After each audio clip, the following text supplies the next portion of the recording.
Do you want to promote your business? Do you want to talk about your nonprofit organization? Do you want to talk about your culture? Introducing the online web TV, Afrique Today. You can watch us live at the same time on 4 platforms: Facebook, YouTube, Twitter, and using the Afrique Today app. Download our app today for Android or Apple. Promote your business today. For more information, go to www.afriquetoday.com. Afrique Today, the best of digital TV.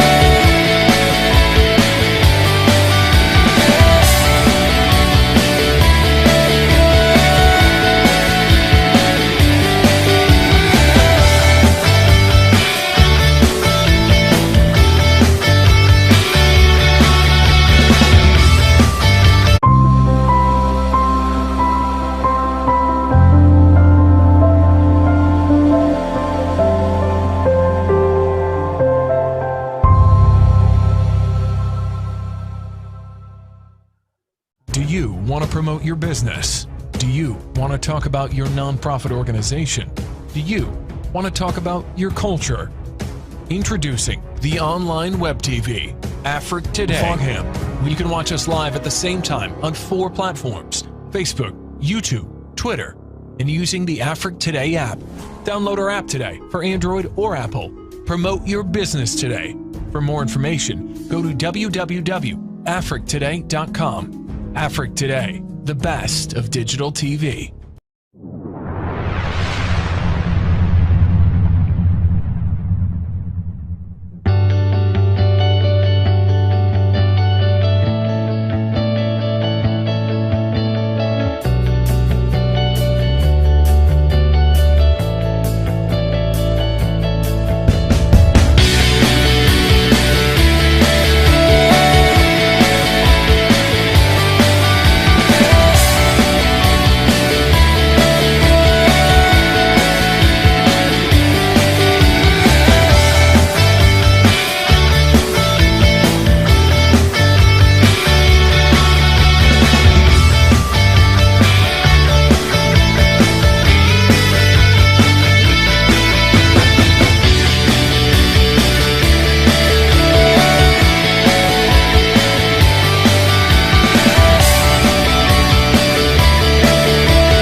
Want to promote your business? Do you want to talk about your nonprofit organization?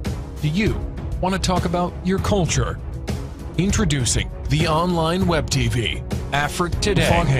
You can watch us live at the same time on 4 platforms: Facebook, YouTube, Twitter, and using the Afrique Today app. Download our app today for Android or Apple. Promote your business today. For more information, go to www.afriquetoday.com. Afrique Today, the best of digital TV.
Hello and welcome. Happy Friday.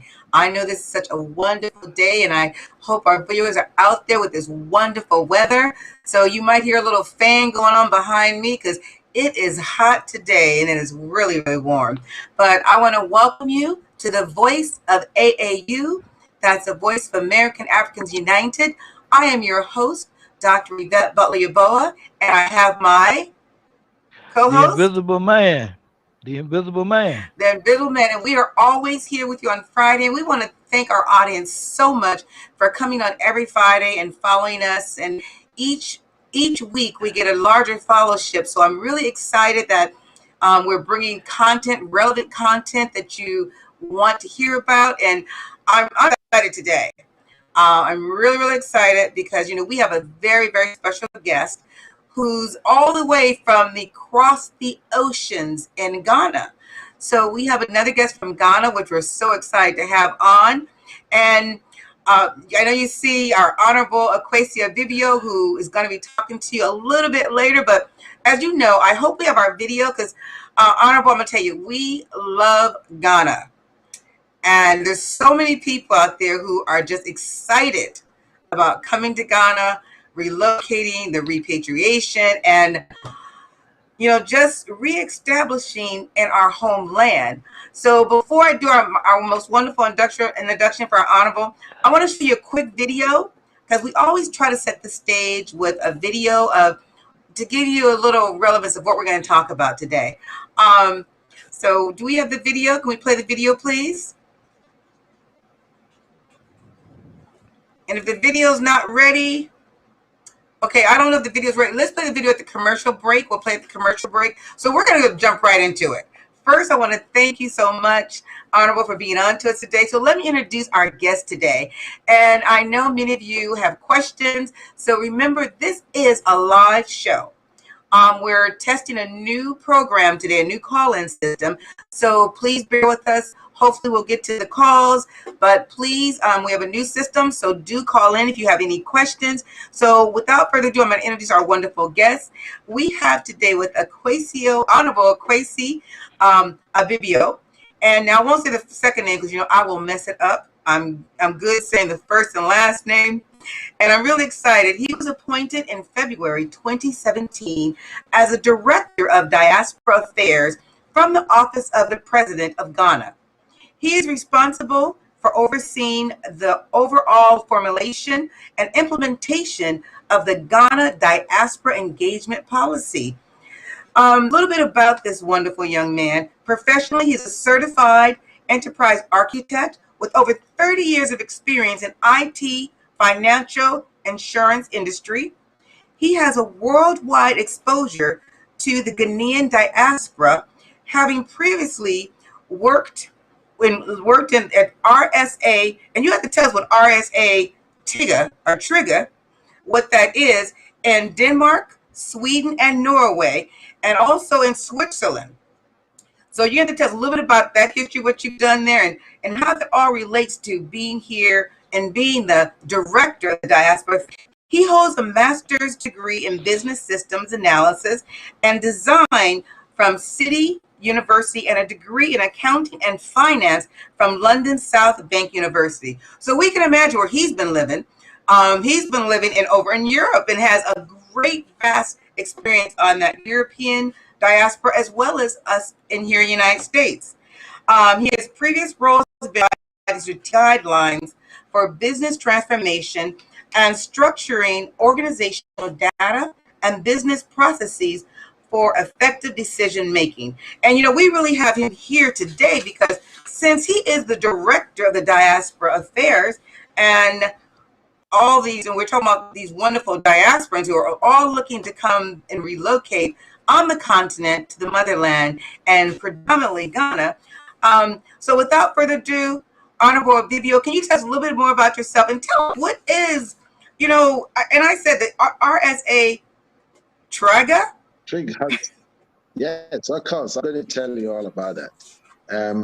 RSA is just the acronym for Royal Sun Alliance. It's an insurance company based in the UK that had gone to, that made a purchase of another insurance company in Sweden by the name Trygg-Hansa, and basically they formed that RS Trygg-Hansa, and that's also an insurance company.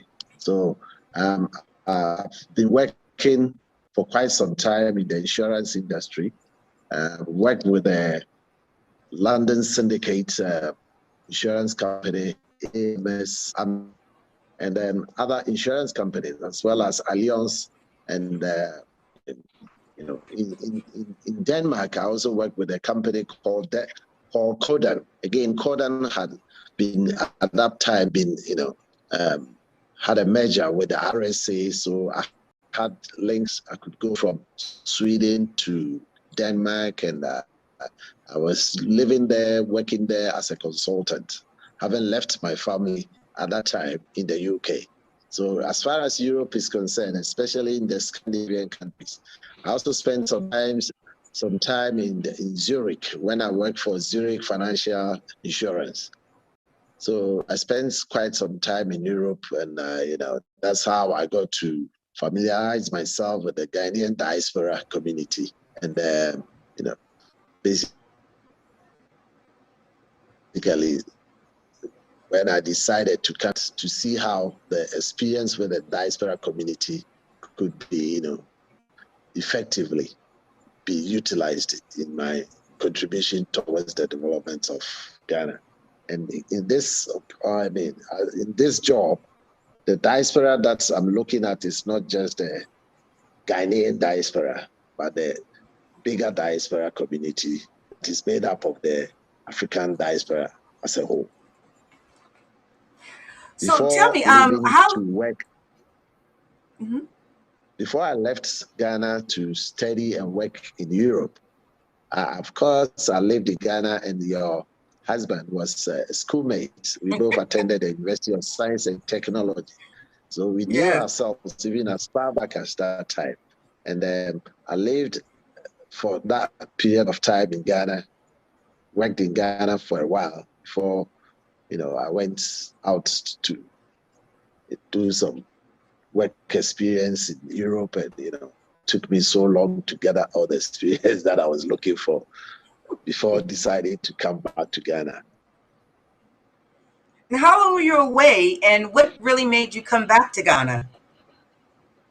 I was away for about 30 years, I think, because I remember my first daughter was born there, and as at the time I was living in UK, she was way away from, she had flown away from the nest and living a life of her own 30 years later. So that's how long it was for me out there.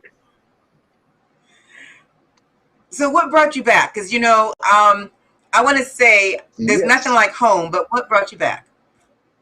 I think I came back because there was the need to come and help out when there was a change in government. And the president was somebody that I knew long ago, long before I even traveled out of the country. So in his quest for, looking to get back to Ghana for his administration, we were all helping out. And then, of course, once the job was done, there was the need to continue with the help that we had been giving him, to follow him to Ghana and see what we can do.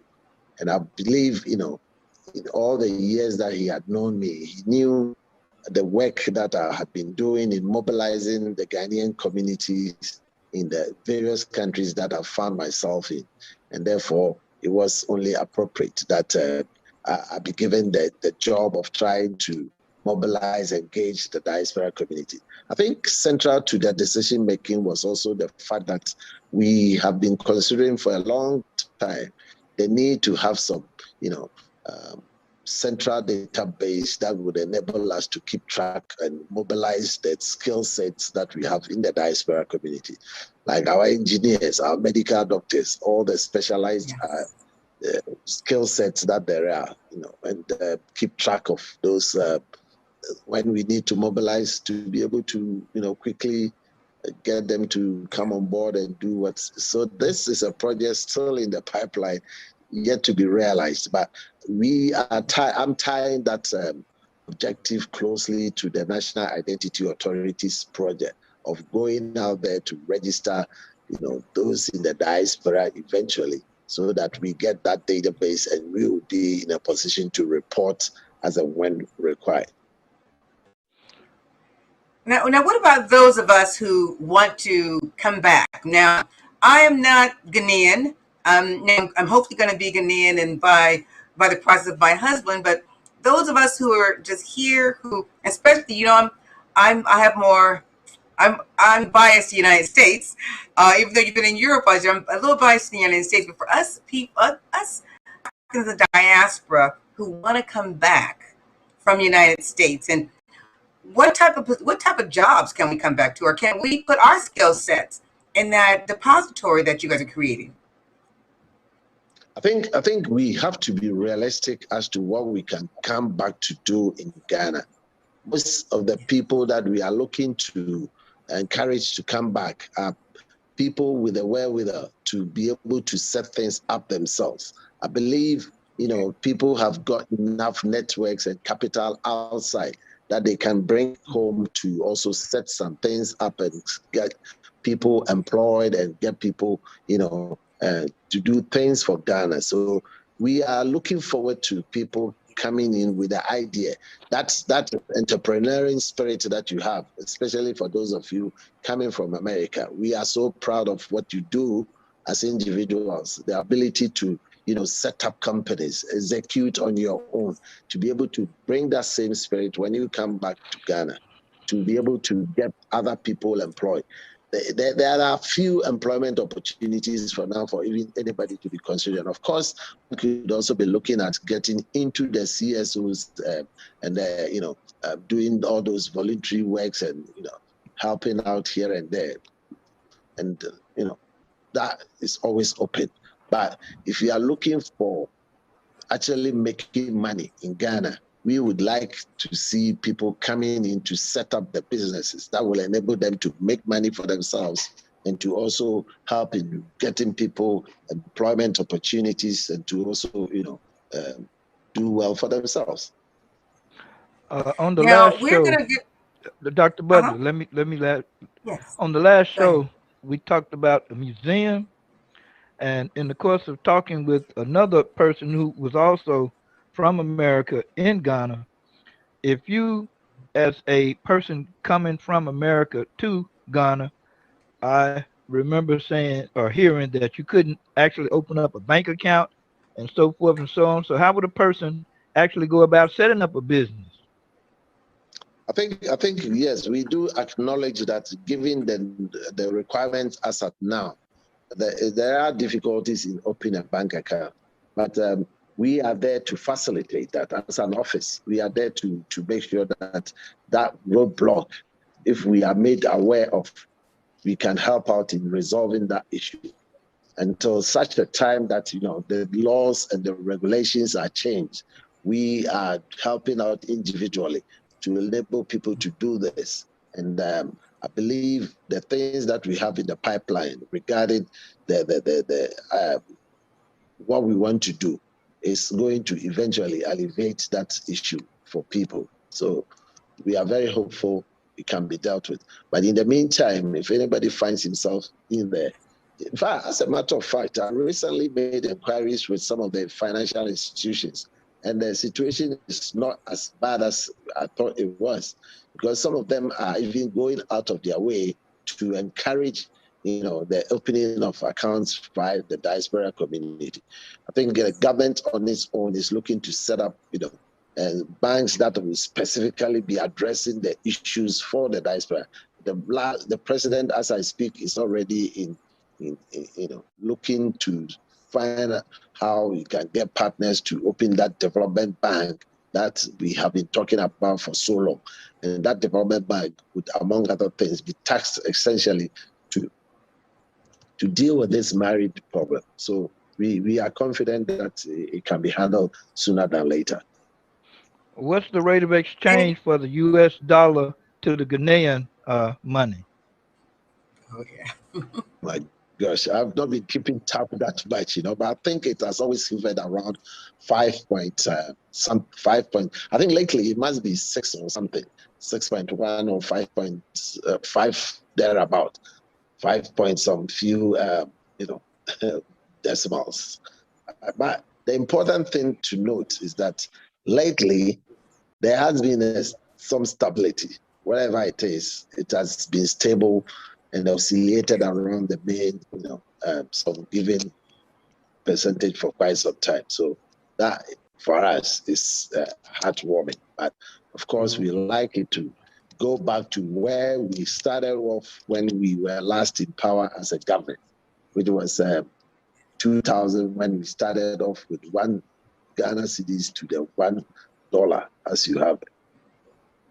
Okay, thank That's a you. And I think that's way, but it's an achievable objective that we are consciously working towards. And just as it was impossible some time back before it became 1-to-1, we can also work towards making it a 1-to-1 situation again, so that whatever you have in Ghana in the future would not be devalued in any way and be made to, kind of equal what you have outside of Ghana in America.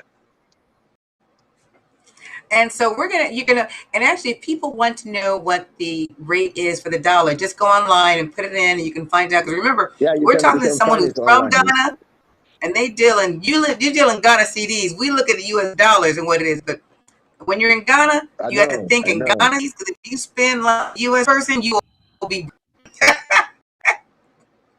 So you have to think in Ghana CDs when you're in Ghana.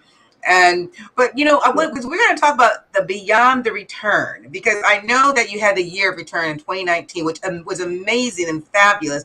And we had the opportunity to come in and actually get involved in the festivities. That was amazing and wonderful. So we're here to talk about beyond the return and the 7 pillars that the government is laying out for. Well, you could tell us more about the 7. But before I forget, though, this is a live show. We can put the call-in number up so we can have people who want to ask questions to call. I have a list of questions that I know is already sent in to me, but I do know that if we don't get to your question, please know that you can call in. If we can get the call-in number up, that would be great. But before we do that, can you just tell us what is a diaspora? What is a diaspora?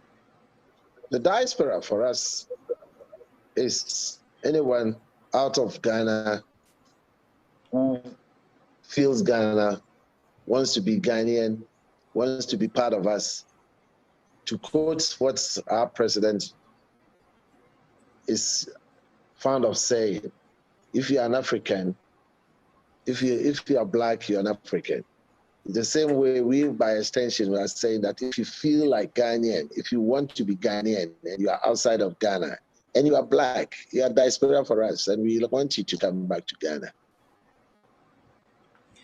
Well, I hope that everyone out there hears this, and I want people to realize he was away for 30 years. And for all you Ghanaians who are watching this, or anyone from other countries, he went back to help his country grow. And the only way any of our countries on the continent are going to move in the right direction is if we here in what they call the diaspora, if we start coming back to our countries and back home and bringing our skills and talents with the monies that we have created here and developing our countries, because Africa cannot do it without Africans. And so I just say that to put it out there for those of you who are watching and sitting at home comfortably here in the United States or in Europe. Remember, you have an obligation to give back and come back to your country. And you see this young man was gone for over 30 years and has come back now to develop and help develop his country. So tell us, what is some of the progress that you guys have made since 2017, since you're coming in, especially with the diasporas and in the office, and within your office? What are some of the progress you've made about the 7 pillars? Okay, I think, yes, it's good I could start with my office first, because that is another dimension that has been added as far as the engagement of the Ghanaians and the diaspora community outside of Ghana is concerned. Initially, we did have some government initiatives that were always looking to engage the diaspora. That had been low-key. That didn't come, so close to what we have recently been doing. But when the office was created, the Diaspora Affairs, since its creation, and since the elevation of the Ministry of Tourism to the cabinet level, these two events have conspired to work towards fully engaging the diaspora. And therefore, the outcome of which we all know was the year of return. That ended us in the collaborative effort to make sure that we engage with the diasporians outside. And that was the result of the 1 year of intensive engagement, which has led subsequently to the need to reinforce and to consolidate the gains, and therefore the beyond the return. But I'll leave that aside before. But essentially, as far as the office is concerned, the office was made necessary because the president realized the importance that the diaspora can play in the development of the socio-economic development of the country. And therefore, there was the need to bring the diaspora tail, the head of the diaspora, to as close as possible to his government, to his office. And therefore, where we find ourselves right now is where he wanted us to be able to have that better interaction with the liaison between the office and the diaspora. So we find ourselves at the office of the president with the express permission that we are looking at policies and implementations that will enable us to nurture that relationship that we are looking for with the diaspora and to be able to harness the potential of the diaspora. So we are right bang in the office of the president. And of course, we are working very closely with other state agencies, like our missions abroad, like our embassies, like the diaspora offices that we have in all these offices as the frontline engagements that we have with the diaspora. So working together collaboratively with GIPC, in terms of looking at our investments, with providing the heritage to meet the heritage requirements, the curiosity that the diaspora have, as far as, wherever their ancestry has come from. We are working closely as organizations, collaborating to make sure that we can harness the potential that we have out there. In Ghana ourselves, we had that Joseph project so many years ago, which was also, the baby of one of our ministers who was the Minister for Tourism and Diaspora Relations. At that time, the Diaspora Relations was at that cabinet, was at that ministerial level. And that was basically looking at how 400 years after, slavery, we could reach out to the diaspora community to say, it is about time, just like in the biblical sense, the Israelis could go back home after 400 years in slavery. We were looking at how we could also get them back to also come and contribute. So that's how it is. We started those projects long before you even had your HR 1242, which is basically another response that we gave to this year of return. Well, you mentioned the Joseph Project. I just put a plug in there. I'm not sure if you know my father-in-law. He was one of those people who actually started with the Joseph Project many, many moons ago.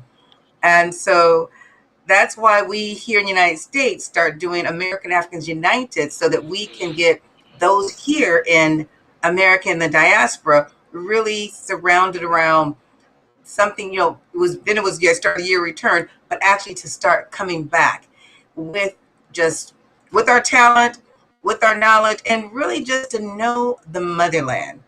And tell us, what are the 7 pillars that the president has talked about? Now, I know you're very involved in those as well. Yes, I happen to be the co-chair of that Beyond the Return, having possibly been favored because I chaired the Year of Return, the steering committee. We wanted that continuity, so we brought together everyone that was involved in the Year of Return, and we enlarged the committee, the steering committee, to encompass other government organizations and the private sector as well. And we ended up with what we are looking to effectively use as the management arm of looking at the beyond the return. And this is a 10-year project, which is looking to build on the success of the year of return to grow Ghana's, not just our industrial, our tourism industry, but our investment potential as well, and to solidify our, diaspora engagement programs.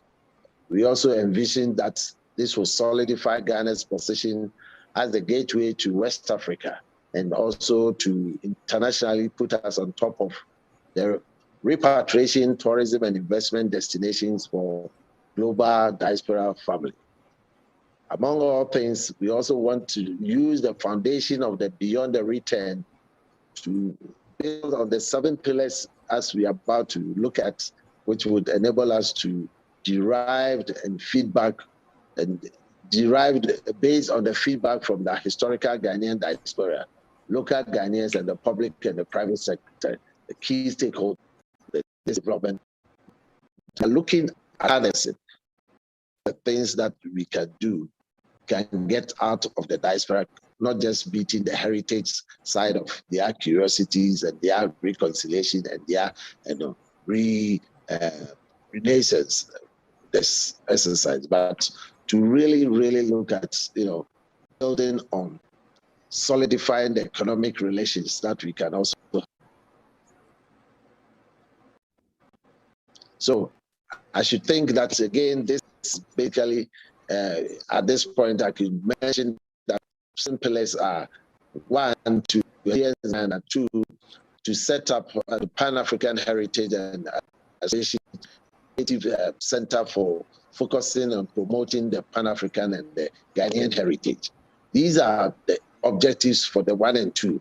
And then for the 3, which is Invest in Ghana, we would like to facilitate special investment programs, such as what we have recently introduced as Sankofa Savings Account. Earlier on, one of the questions that I was asked is how we were, diaspora community would have difficulties trying to open bank accounts. The Sankofa Savings Account and the Sankofa account that we intend to, have in place is one way and a direct means of dealing with this issue that confronts people from the diaspora. With that, we want to ease the requirement of doing business and also identify the land investment opportunities for the diaspora. As far as our Invest in Ghana is concerned, we are doing everything that would enable people to know how and facilitate their investment appetite. Then we also have the pathway to Ghana. The pathway to Ghana is basically to see to the adoption of legal and policy frameworks on visa acquisitions, e-visa, and the institution of diaspora visa, so that we can facilitate key diaspora pathway programs such as citizenship programs, educational and work exchange programs, residence and work permits, etc., etc. These legal frameworks are necessary if we want to open up the country to the diaspora, to make it easier for them to relate, to make it comfortable for them to relate, and to enable them to know that they can put their money where their mouth is, literally. And again, we also want to use the basis of, one of the bases of the 7 pillars, which is to give back Ghana, to enable that community of the diasporians to know that they can put in as much as they can through community service, through investing in voluntary activities, through making sure that they can, more like the CRS of their own efforts in trying to build relations with the country and to facilitate those give back opportunities, especially in situations like medical outreach, where we know that there are lacking facilities in some places where the diaspora community can come in with their rich experience in delivery of healthcare to move into those areas to offer the needed and the much needed health care that some communities are lacking, and also to enable us to catch up on the modern technologies in health delivery, in education, provision of modern methods of educating people, in the provision of services that will enable us to reach out to every corner of the country. These are the initiatives that we are looking for people to come in and take to reach out to the communities, to let them know that they are not just welcoming them as brothers who were long lost, but we are welcoming them because we know that they have something very good to offer us. And then we also want to celebrate Ghana as a sovereign state in Africa, as a pathway. We want to put it in the conscience of the most of average person out there in the diaspora, that our key cultural festivals, our media programs, our adoption of contemporary festivals, and the promotion of domestic tourism is important to us, and that we want to celebrate our country. We want to, put it on the map of the tourist agenda, so that one key achievement that we had with the year of return was that it was suddenly putting Ghana on the top list of places to visit in 2019. We would like this to continue. We would like this to get as much mileage as possible from our people coming back, not just to come home, but using that as a means to regularize their frequent visit to Ghana, so that the relationship can be deepened. And that is something that is dear to our hearts, not just for the economic benefit of it, but we know that that is the way to cement the relationship that we hope to build with our diaspora community. And last but not the least, we want to brand Ghana as a marketing campaign to promote Ghana as a hub for the African Renaissance, and to draft a new international narrative of Ghana, not just Ghana in this respect, but of Africa as a whole. We believe that if we can do this effectively for Ghana, we would be making sure that Ghana does not just become the pathway to Ghana, but to Africa as a whole. And our leadership role in Pan-Africanism would be cemented, would be enhanced. We would maintain our leadership role in making sure that we draw continuously the diaspora community to Africa. These are the 7 pillars that we have set ourselves to achieve in the 10 years that we want to campaign vigorously, to appeal to the diaspora community to relate to us, not just as a country, but as Africans. And it's unfortunate that the COVID has come to put a spanner in our woodworks, and it appears that we have lost a bit of steam from where we started off, from where we were heading to.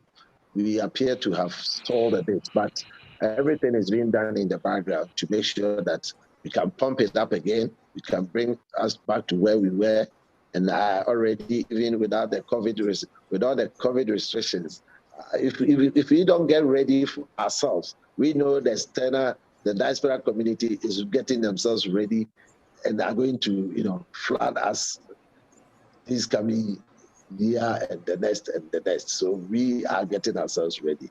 We want to make sure that our places to visit in Ghana are up to scratch, and that people will feel comfortable and safe when they are here.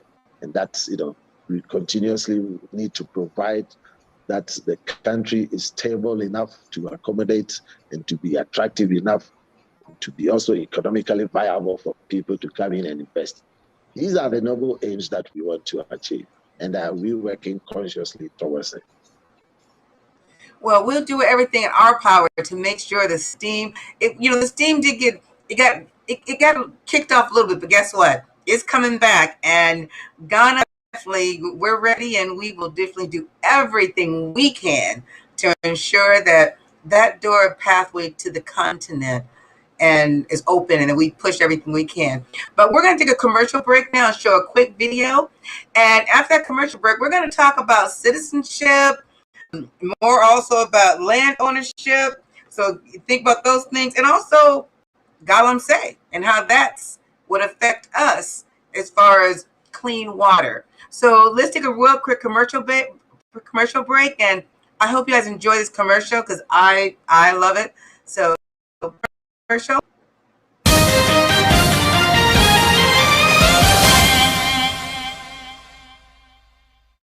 Ghana is a beautiful country.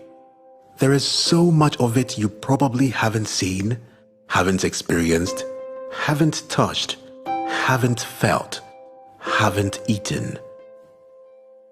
Let's discover our land again with new eyes. Let's feel each other again. We are one people, brought together by destiny. Let's make that count. Let's show love for each other and our environment. Let's tell our stories, and let's watch and listen to our stories. There will be so much to tell. At the center of the world is a country where the sun shines on all 365 days of the year. A country where gold moves beneath the ground, capturing the stories of our kings and queens above. A country with the best chocolate. Come experience castles and forts built on the dreams, aspirations, and sweat of a people full of dignity. Beneath the deep blue skies, follow the stars and let them take you on a journey of our people to the ends of the world through our rich culture, through film. The Black Star is calling, Akwaba. I am Nana Addo Akufo-Addo, and I'm the humble but proud president of the country at the center of the world, Ghana. God bless our homeland, Ghana.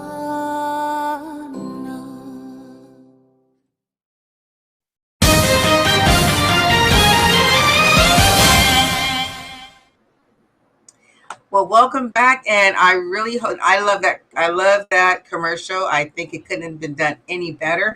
But I'm going to dive right into some of the questions because we have so many questions that actually have come in. And so, question I have, and this is one about restructuring businesses. Now they ask, how does one go about restructuring a business, and what has it to do with the organizing data, and what are some of the opportunities available for someone who would want to come back to the continent, and it's predominantly Ghana? Do you want me to take that immediately? You read that?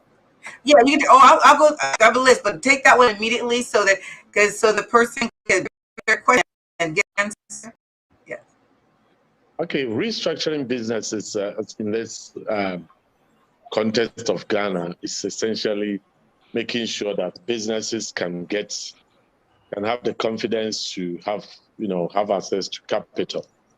We know the banking system, as we saw it, as we found it, was not the best there was, and therefore we needed to restructure it to enable those who had been dealing with the banks to have confidence to be able to continue, making sure that they deal with the commercial banks and they deal with the financial institutions. So there was a major effort. There is a major effort underway to structure the financial industry to make sure that the businesses can operate freely and in confidence relating to these financial institutions. Again, we have also put in place agencies that are looking to see how we can promote the entrepreneurship and make sure that as many people as possible can begin to look at taking on the risk of organizing themselves, putting in business ventures themselves. and growing businesses for themselves and providing the right environment for SMEs to grow, extending the necessary credit facilities that they require to them. And for those that are doing things that enable them to export, making sure that the value chains that we have in our, process of exporting to other countries can really enable us to take advantage of the value chain right here in Ghana before things are taken outside. So we are restructuring businesses in a big way. And the government initiative of one district, one factory is aimed at putting all the businesses in the right places and where the resources are, and making sure that the businesses are, in a position to process their products. The things that they want to put out in the market are very much developed locally in Ghana here before we take them wherever they need to be consumed, be it in the outside of Ghana or inside Ghana here. We want to do that. We want to make sure that the businesses are structured in such a way that they can do this. And as a matter of necessity, also making sure that we lay the necessary infrastructures in place for businesses to thrive. This is a major issue in Ghana here, that businesses don't have access to the right infrastructure for which to do the businesses that they want. The energy sector, making sure that the constant supply of electricity for businesses to operate is a guarantee. So as we speak, we are currently undertaking on some major repair works, which is, of course, at this stage, affecting the supply of power to people, to consumers. But this is an evil necessity that we have to go through. It's unlike the doomsday that we had experienced in the past. This is an evil an evil necessity that we have to go through to make sure that we can give ourselves that sustainable power supply that we so much require for any business environment, a structured environment that would enable that continuity of business activity. I go on and on and on, but I guess this is just a flavor of what is happening in the country in terms of the business initiatives, right from the farming sector.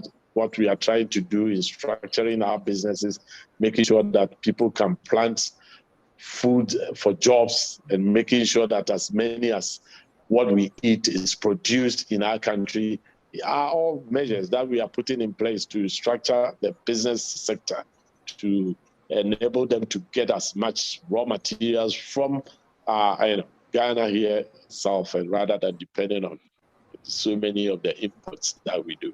At the moment, because of this structuring of this business in various ways, our rice importation has gone down significantly, and we were importing so many basic things that we have had to cut down on because they can be done here.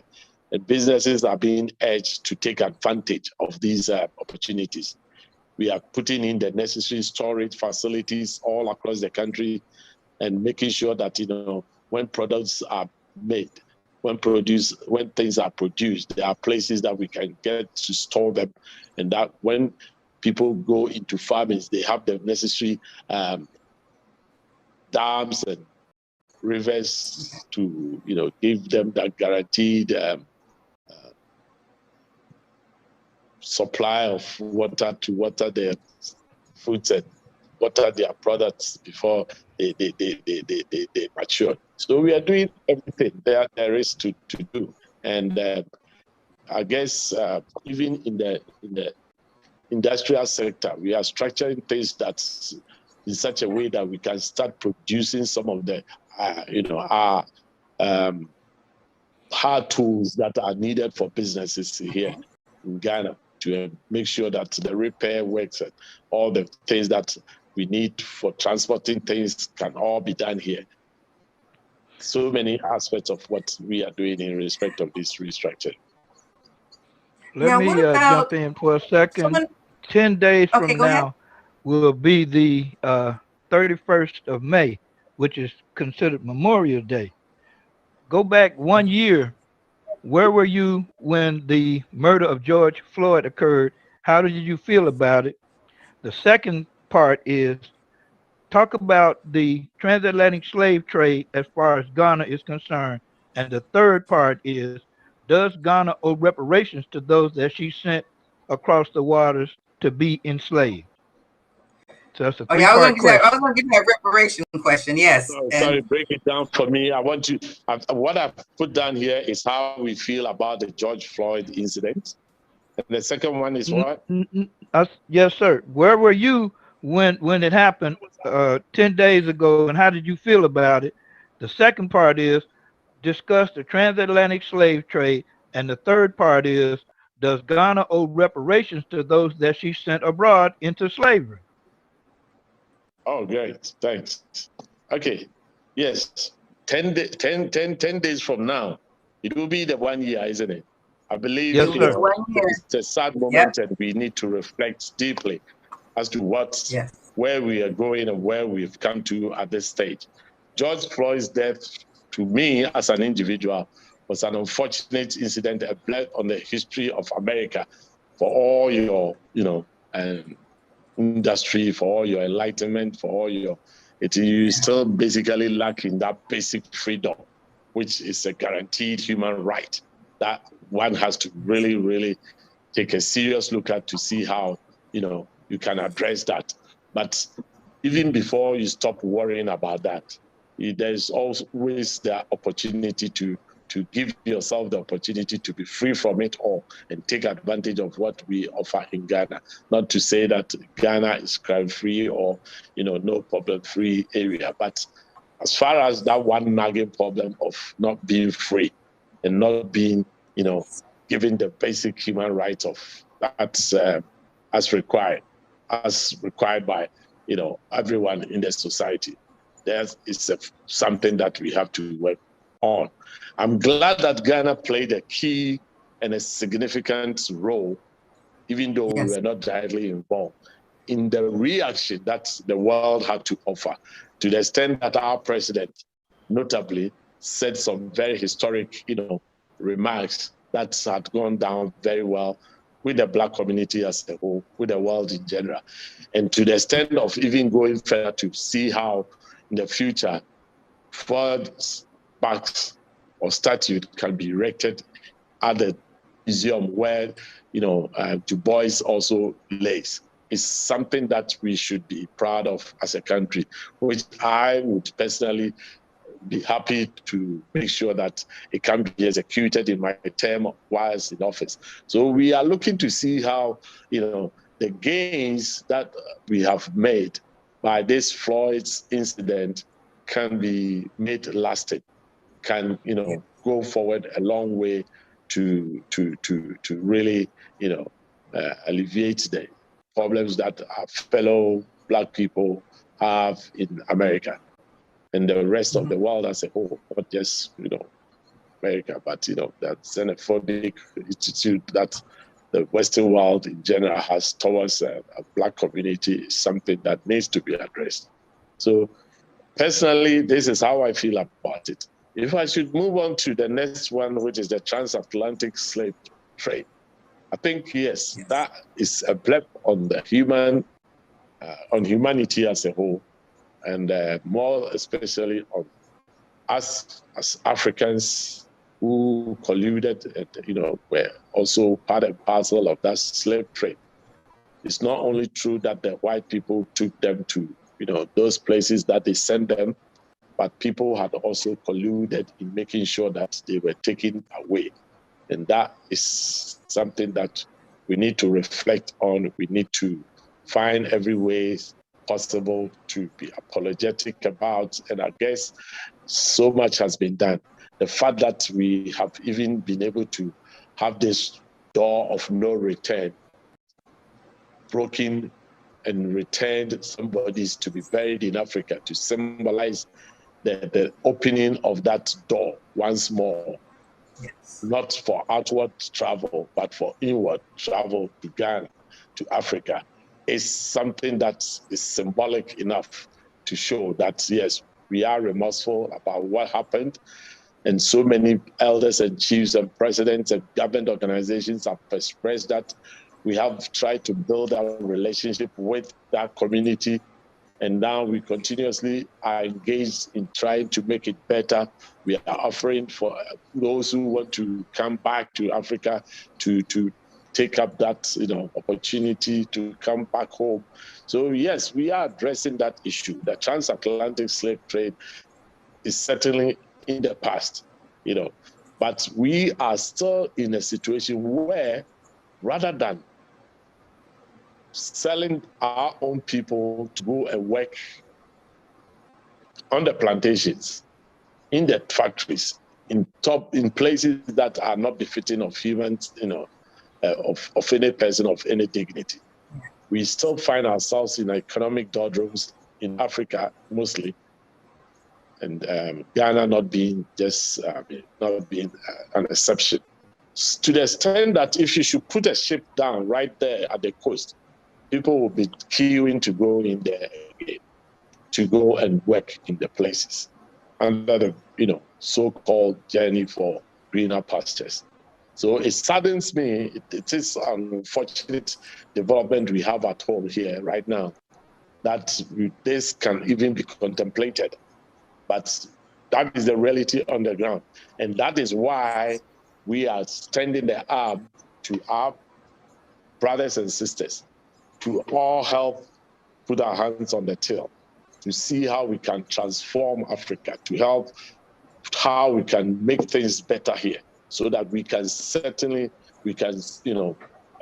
call this place home for people to be proud to belong to want to live here, and to try and pursue our own objectives here, right here in Africa and in Ghana. As to whether we think that reparations are due, I would seriously look at it in different forms. Reparation in terms of what is not available to be given is one thing. Basically, you are asking for something to be given that is non-existent here in terms of what is possible to give. So we can only give it in terms of what we have to offer, what we have the potential to give, which is our hospitality, our welcome, our invitation to come back, our readiness to relate, our readiness to engage, and our readiness to welcome back our own people. That, for me, is atoning for, and is a better kind of preparation that we can give to our people, if that is what is required.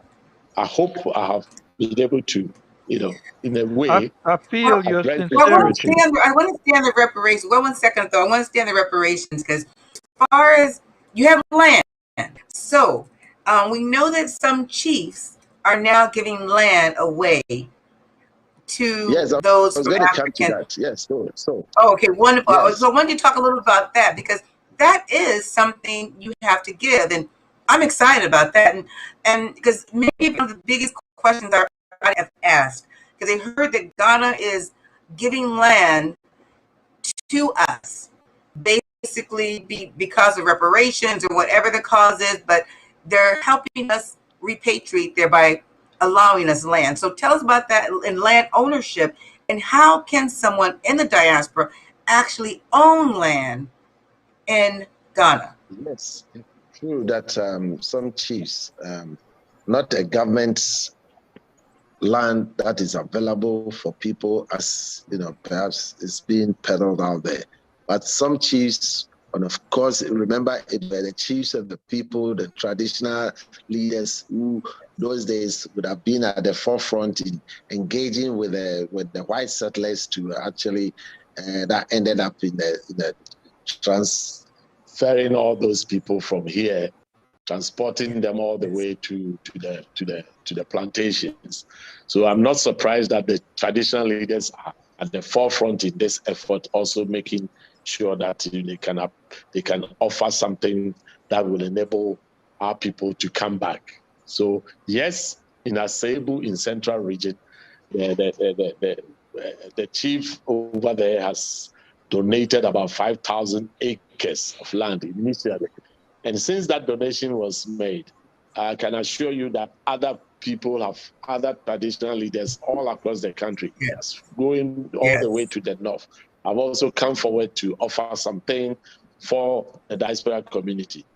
We are progressing, we are proceeding cautiously, knowing that there have been certain developments in the past that have not ended as well as we wanted it to. So we are watching closely, we are monitoring this, we are getting ourselves involved to see how this can be done effectively. And that becomes a model that can be replicated across the country in atonement and in appeasement and I mean, for those who would be willing to come back. And this, mind you, is not just for those individuals only to benefit from, but to create the necessary and enabling community that would be, a work that would provide the necessary sort of environment for growth. And that is what, in my opinion, the chiefs have had the wisdom and the foresight to be looking to, encourage the settlements from the diaspora community. So yes, that is a form of, reparation of one sort or the other. But it's nonetheless, underlies the issue that yes, we want to engage and we want to, realign. We want to go away from what we had done in the past and be as hospitable and welcoming as much as possible. Now, when the land, do we own the land or is it leased? Do you know anything about that process? And also let our audience know that how land works in Ghana, because people don't realize how land works in Ghana. Plus that once you do own it, you don't pay taxes on it like you do in other countries continuously. So could you explain yes, about that to our audience? You certainly would not own it, but you lease it. But you lease it for a very long time, and that is something everyone in Ghana goes through that same problem. And I tell you, as I wish I could confidently talk about, owning property in Ghana here, but it's not as simple as that. But at least on this effort, on this initiative by the chief of Asebo, you are dealing with a legitimate source, and therefore the ownership is guaranteed for the period that he is going to be offering that land to you. And you can take it for granted that once you are offered a land in Ghana here, it invariably means that is it. It's for you for life. Well, we're going to Paga. So we've been engaging the chief of Paga actually to hopefully give land. Chief Navapio up in Paga. So we're kind of excited. So when we come, we're going to go. Yeah. Yeah. Again, that is another interesting side of this. That is an interesting side of this whole land ownership in Ghana, that it varies from place to place, from just as I guess in America, you have things vary from state to state. In Ghana here, even though it's one unitary, country, because of the tribal base and things are different from place to place. Inheritance and ownership are different depending on where you go to and for how long you can have it. But I guess the biggest pressure is in the city, which is Accra, Kumasi, and Cape Coast thereabout.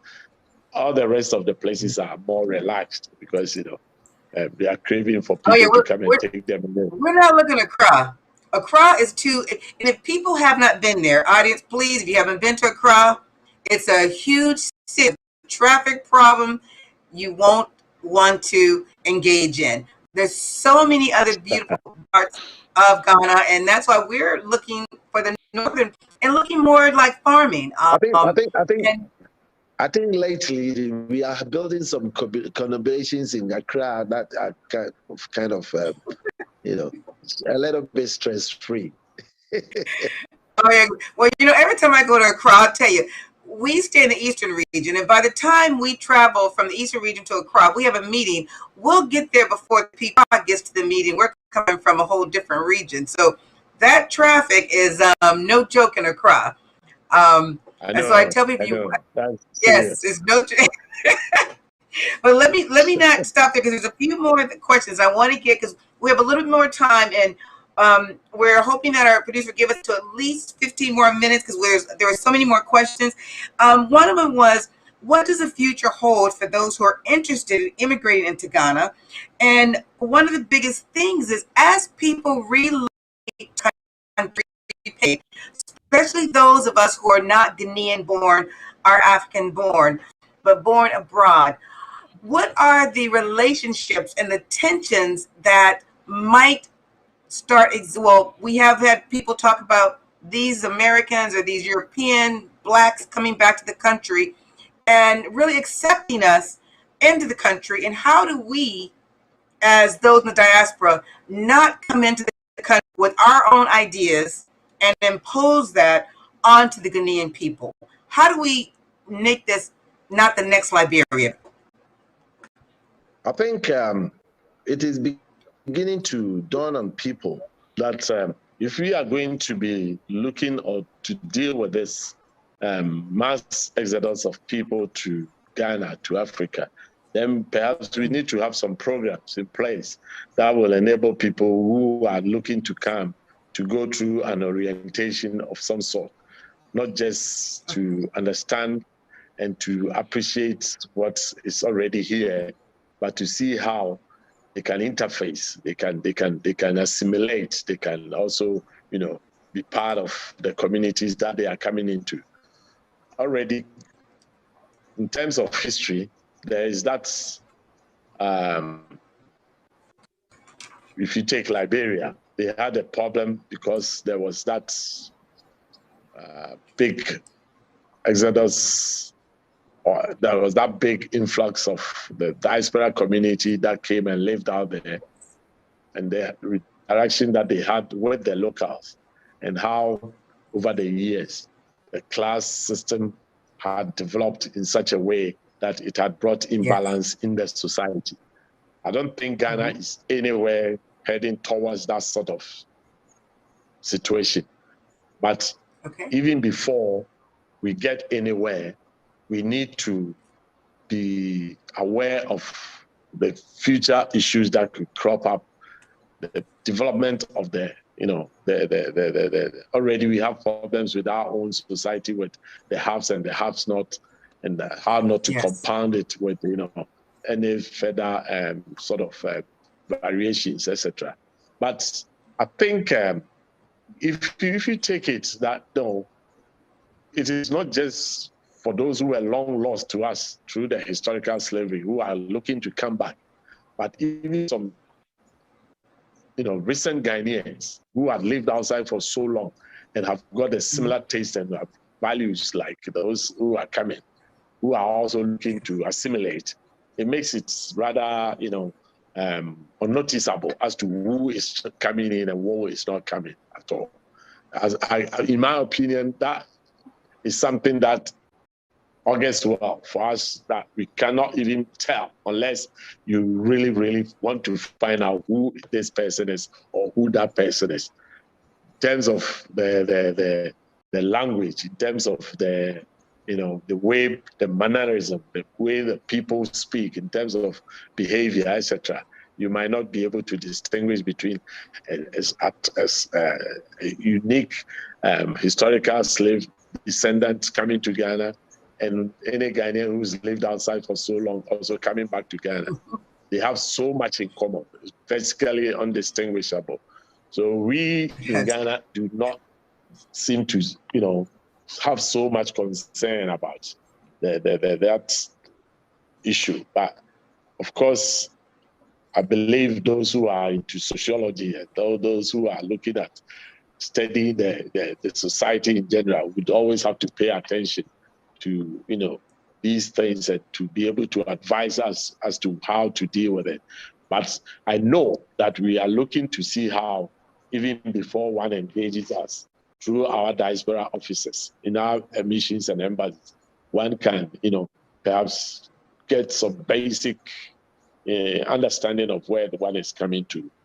And if we have the wherewithal, if we have the resources to be able to set up some orientation centers in country and outside of Ghana before one comes there, when one comes here, to really help in the assimilation process. Oh, that would be wonderful. But I want to get back to the businesses. Someone sent in. They're looking to see what is a possibility if someone wants to come in and do building, constructively, and are there government funds available for someone who wants to come in and help with building, as far as communities, and also if someone wants to set up an NGO, what are are there funding resources, or do you have to bring all your money? Your NGO, someone who wants to come and do, like, for example, affordable somewhere. I think this. If you want to come in to build something, there's always that opportunity to do it.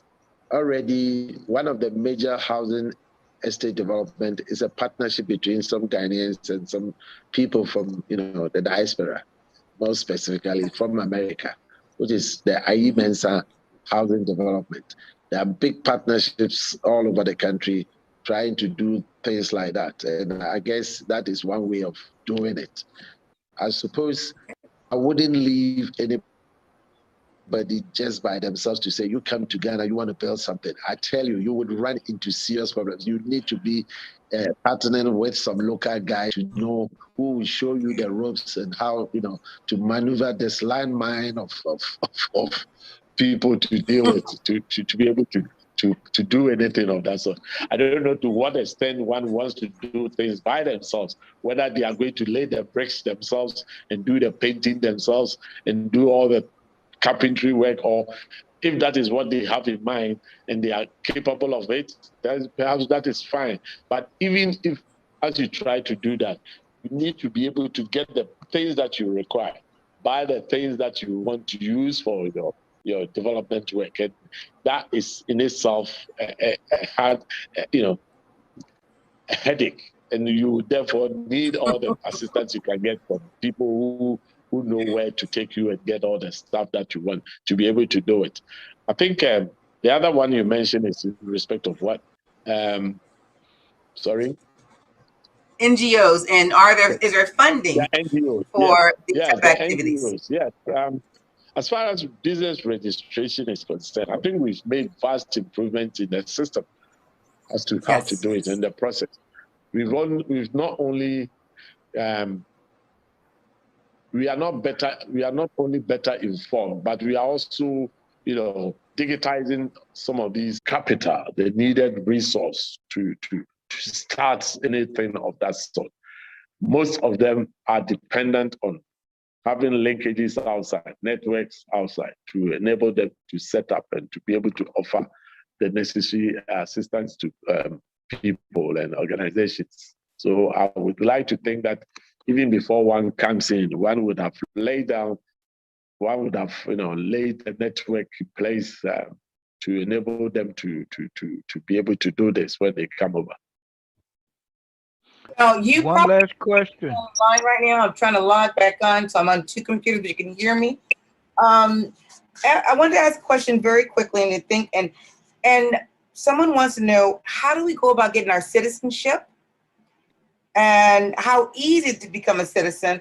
And can you tell us more about the visa process that's going on right now? Because there's been quite a bit of complications of people getting their visa here in America. Yes, as far as the visa is concerned, we are looking at an e-visa system that would eventually take out so many of the pains that people go through. So until that is delivered, there will be nagging issues, nagging problems for people trying to get their visas. And but then we have to admit that there's been some improvement in our visa processing. Our embassies are not as bad as they used to be. They're still having to cope with the COVID restrictions that were put in place in the terms of the man hours that one could spend and the number of people who could be working at the same time in an office. So these compounded issues haven't been helpful. But on the whole, because of the year of return, certain things were drawn to our attention, and we had to call for some interventions to enable some of the issues to be dealt with. I guess some remain and some were sort of reverted to the old processes when, the year of return ended. But because of the beyond the return, we as a steering committee would continuously bring pressure to bear on the authorities to make sure that, the travel to Ghana will be made as simple and as easy as it can. My last question is citizenship. there a social security system in Ghana? Okay, that is another big issue that we have. We have a social security system. As to whether it is enough and sufficient to care for you once you've patronized it is another thing. But even for most people, beyond a certain age, when you are coming in, I can see how you can join in that social security provision. You have to have your own social